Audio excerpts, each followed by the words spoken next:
when you leave what's not good, you wash the dust off your feet and you don't look back. And that's a very harsh lesson. When people are beset with a catastrophe, like let's say the death of their father, that they are prone to use that as an excuse for not going about the business that they should be going about. Because they can say to themselves, well, I would accept. And accept, there's always good reasons. I mean, believe me, there's always good reasons for not doing what you should. That's for sure. The reasons pile up day after day to not do what you should, especially because you're aiming at things in the future. You can put them off indefinitely, right? Because of the demands of the day. But these stories, they say a variety of things, you know, especially in combination. They say, when you leave somewhere terrible, do not look back. There's no nostalgia.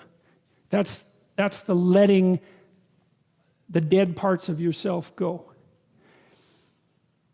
And then if you're going to follow the good, there's no excuse not to do it, and it means no excuse whatsoever under any circumstances. And then it's taken even farther with regards to familial relationships. It is, you can't even let them stand in your way. And I think that's all true. And I think I've seen virtually all of that in my clinical practice. Like, there's no excuse whatsoever for not getting at what it is that you should be doing. And I think there's something else that's going on here, especially in the New Testament stories, which is even maybe worse, which is it's absolutely reprehensible to justify your inaction with a catastrophe that extracts mercy from other people, right? There's a tricky game that's going, well, of course I can't do that. Look at the terrible thing that's just happened to me. It's, yeah, okay, I understand. You're absolved of any necessity to move forward because of your current catastrophe. It's like, well, actually you're not. And it's rather rude of you to use it as an excuse. And it's certainly counterproductive. The catastrophe of Sodom and Gomorrah, essentially, the ethical catastrophe of Sodom and Gomorrah, the dissolution of the civilized constraints that should regulate all behavior.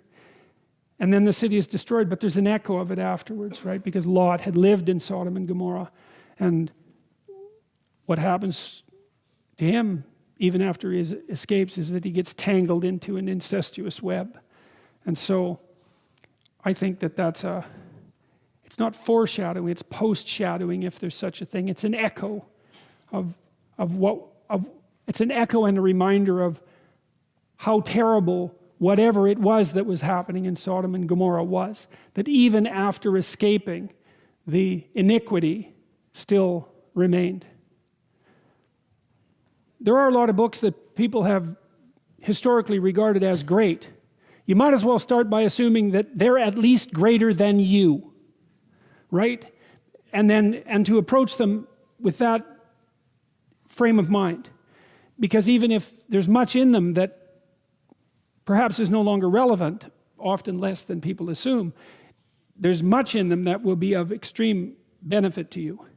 And then with regards to making them yours, the kind of wisdom that you get from great books is practical wisdom.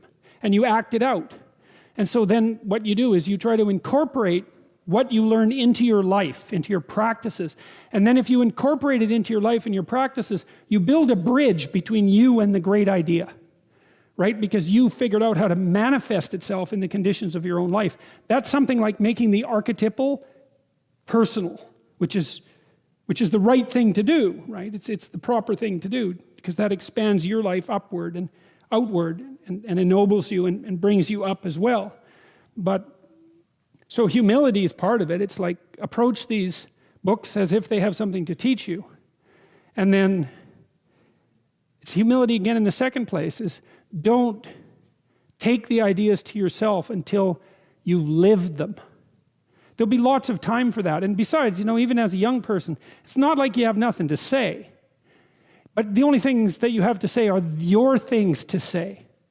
And it's not necessarily that easy to figure out what they are. But read everything great you can get your damn hands on.